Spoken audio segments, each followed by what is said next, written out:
Everyone and welcome back again at 10th Anime 4K। Satoru Gojo जिस clan से था उस क्लैन में किसी भी सोर्सर्स ने इतनी ज़्यादा बड़ी गलतियां नहीं की और इतनी ज़्यादा अपनी पावर को मैक्सिमम लेवल पर ले जाकर यूज़ नहीं किया जिस तरह का पावर लेवल सातोरू गोजो ने इस्तेमाल किया। और उसको इस्तेमाल करने में गोजो ने बहुत ज़्यादा मिस्टेक्स की जिसकी वजह से उसकी डेथ हो गई सुकुना के हाथों। आज की इस वीडियो में हम जानने वाले हैं Ryomen Sukuna versus Gojo Satoru में गोजो की कुछ ऐसी मिस्टेक्स जो अगर सातोरू ना करता तो शायद वो वर्ल्ड कटिंग स्लैश से बच सकता था। जिस तरह से हम देखते हैं कि नारुतो में शारिंगान अपने अटैक को होने से पहले ही ऑब्जर्व कर लेती है, इसी तरह जुजुत्सु काइसेन में भी 6 आइज़ का कुछ इस तरह का बड़ा रोल है जिसको यूज़ करना हर सोर्सर्स की बात नहीं होती। पहले के सोर्सर जब ज़ेनिन क्लैन से फाइट किया करते थे तो उनको अपने 6 आइज़ का इतना अच्छा यूज़ करना आता था कि महारागा भी उन्हें डिफीट नहीं कर पाता था। और वो सारे के सारे जब जंगें होती थी तो वो जंगें बराबर होती थी। कभी भी कोई 6 आई यूज़र किसी भी मेगुमी फुशिगुरु के यानी कि ज़ेनिन क्लैन से नहीं हारा। और इवन सुकुना ने जस्ट महारागा को इस्तेमाल करके सातोरू को 200% होने के बावजूद भी डिफीट कर दिया। वो टाइम ही ऐसा था कि गोजो को समझ नहीं आ रहा था कि वो करे तो करे क्या। पूरी दुनिया के अंदर इस चीज़ की जो है वो धूम मच चुकी थी कि Gojo Satoru versus Ryomen Sukuna होने वाला है एंड पूरा जापान इस चीज़ के लिए बहुत ज़्यादा एक्साइटेड था। इसीलिए गोजो सातोरू फोकस नहीं कर पाए उन सारी चीज़ों के ऊपर जिस पर उसे फोकस करना चाहिए था सुकुना से फाइट करने से पहले। इवन गोजो ने बैक मेमोरीज में बताया हुआ है मेगुमी फुशिगुरु को उन फाइट्स के बारे में जो कि 6 आई यूज़र्स वर्सेस मेगुमी के क्लैन से हुआ करती थी, उन लोगों के ज़ेनिन क्लैन से, और वो किस तरह से उन दोनों के लीडर्स आपस में जो है वो डिसएग्री होकर वॉर उन्होंने इनिशिएट की थी और उस वॉर के नतीजे में दोनों ही क्लैन बराबरी के ऊपर रहते थे। तो कैसा ऐसा हो गया कि सुकुना ने मेगुमी के ऊपर कंट्रोल आउट किया और वो एक 6 आई यूज़र को फाइनली एक 10 शैडो टेक्निक वाला बंदा हराने में कामयाब हुआ। तो गाइस जब ये फाइट स्टार्ट होती है सुकुना की और गोजो की, देन गोजो शुरू में ही अपना 200% मांगा के अंदर हम देखते कि सुकुना को मारता हुआ दिखाई देता है और तहाँ में उसको पीछे से बैकअप भी दे रही होती है इस चीज़ का।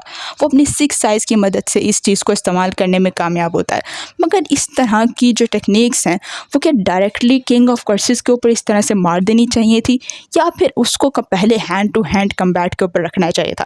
आई गेस सो अगर इस होलो पर्पल को बचाया जाता 200%, शुरू में ही सुकुना को इससे मारा नहीं जाता तो ये बैकअप प्लान के तौर पर बाद में काम आ सकता था। इसके अलावा हमें कुछ भी स्पेशल नहीं दिखाया गया 6 साइज़ के अंदर। जिस तरह से हमें पहले बताया जाता रहा था कि जो वार्स होती थी उसमें 6 आई यूज़र्स बहुत ज़्यादा जो है वो भारी मर्चेंट से जो है वो ज़ेनिन क्लैन के ऊपर भारी पड़ते थे, मगर यहाँ हमें दिखाया ही नहीं गया कि 6 आंखों से आखिर गोजो सातोरू कर क्या सकता है। ये जो फाइट हुई थी, जो वर्ल्ड कटिंग स्लैश सुकुना ने गोजो को मारा था, इसके साथ भी हम देखते हैं कि गोजो रिकॉग्नाइज नहीं कर पाया इस अटैक को जो कि उसके ऊपर होने वाला है।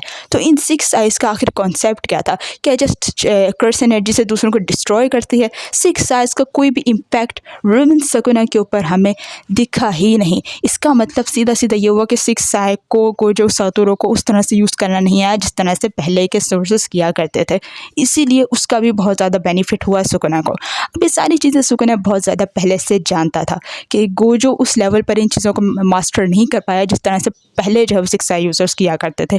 बाय द वे उनको भी सुकुना ने डिफीट कर दिया था, बट गोजो को डिफीट करने के लिए उसने 10 शैडो टेक्निक को ही चुना जो कि पिछले सोर्सर्स या सुकुना के ओरिजिनल पावर से बहुत ज़्यादा लो लेवल थी। तो पहली चीज़ तो ये कि हमें 6 आंखों का जो है प्रॉपर यूज़ गोजो की तरफ से मांगा के अंदर देखने को नहीं मिला।